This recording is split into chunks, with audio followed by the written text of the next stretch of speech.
রহমান রহিম। আমার সামনে যে সুন্দর দৃষ্টিনন্দন এই উদ্ভিদগুলো দেখতে পারতেছেন, এই উদ্ভিদটা আপনারা সবাই চেনেন। আমরা প্রচলিত অর্থে মানে যত নেতিবাচক কথা আছে এই উদ্ভিদটাকে নিয়ে বলি। বাঁশ খেলাম, বাঁশ দিলাম, বাঁশ দিল, যত নেতিবাচক কথা এই উদ্ভিদটাকে নিয়ে। কিন্তু আসলে আমরা একবারও ভেবে দেখি না আমাদের জন্মের পর থেকে যত উপকারী উদ্ভিদ আছে সবচাইতে বেশি উপকারী উদ্ভিদ এই বাঁশ।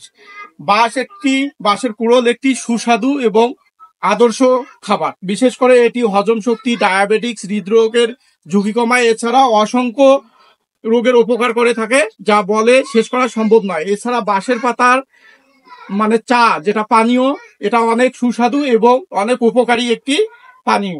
আর এই দেখুন বাঁশগুলো, এই বাঁশটা আমাদের জেলার সবচাইতে বড় বাঁশ। এই বাঁশটা হচ্ছে বুম বাঁশ। আর মানুষের জন্মের পর থেকে মৃত্যু পর্যন্ত যে উদ্ভিদটার সাথে থাকে সেটি হচ্ছে এই বাঁশ। যাই হোক, আপনাদেরকে আমি সবচাইতে ছোট বাঁশ বেম্বু দেখিয়েছিলাম। আর এই বাঁশকে আপনারা কি বলেন কমেন্টে জানাবেন। আল্লাহ।